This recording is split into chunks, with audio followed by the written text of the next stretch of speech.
Dereje Alemayehu, the chair of the Global Alliance for Tax Justice. It's our pleasure to ask you four main questions within the framework of tax justice in the Arab systems. So the first one is, what are the recent actions that the global alliances on tax justice and even the regional ones, for example, the African Tax Justice Alliance, which you are part of, have been taking, and what are the main issues they have been advocating for? The Global Alliance for Tax Justice the Global Alliance for Tax Justice is campaigning with a slogan called "Multinationals pay your share of taxes wherever you have your economic activities." And what's happening is multinationals are not paying their due share of taxes anywhere because they are exploiting loopholes in the global tax regime.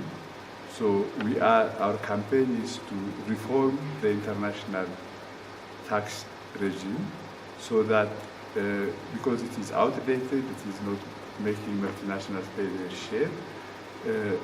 And the main place for us to discuss and find a solution to global tax dodging is through a process based in the United Nations, where each country can participate on an equal footing to set the norms and the standards and the rulings necessary so that multinationals start paying taxes where they get their economic benefits. On the part of Tax Justice Network Africa, as part of this global campaign, the major one is now campaigning for, it is called Stop the Bleeding, because Africa is losing a lot on illicit financial flows, and it is driven by some internal factors, but also and mainly by mechanisms and structures at the global level.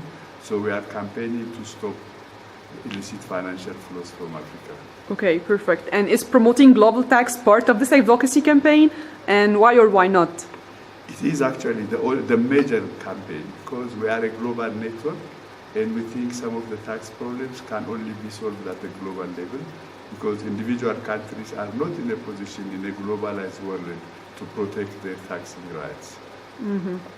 And how great is the share of gender justice in the short-term and long-term goals of the main global and regional movements on tax justice? You are asking me this question where we are campaigning globally tax justice under the slogan "Tax Justice for Gender Justice." It started on March 8th, International Women's Day, and it is actually to make tax policies gender sensitive at the local level, and also in general to make fiscal policy gender sensitive where revenue is being raised and when expenditure is done, to have special consideration and regarding gender equality in terms of paying taxes and in terms of public expenditure. All right. And how important is it for the Arab region in particular to establish its own network or alliance specific to tax justice? And would you give us any recommendations from your side in this concern? It is based on my experience in Africa. We are part of a global movement, but at the same time also, we are in a continent which has structural similarities, whose similarities are also the same. So bringing together civil society actors within the continent has helped us to enhance the voice of Africa at the global level, and to also share experiences and solidarize with one another when you are working in individual countries. So it enhances the joint voice of the citizens of this region at the global level, but it also creates experience sharing and learning from one another, and also having solidarity as people affected with the same structures and problems. So it will be very, very encouraging if there is an Arab region network which will join us in our global fight for tax justice. All right, Dereje Alemayehu, thank you very much. Thank you.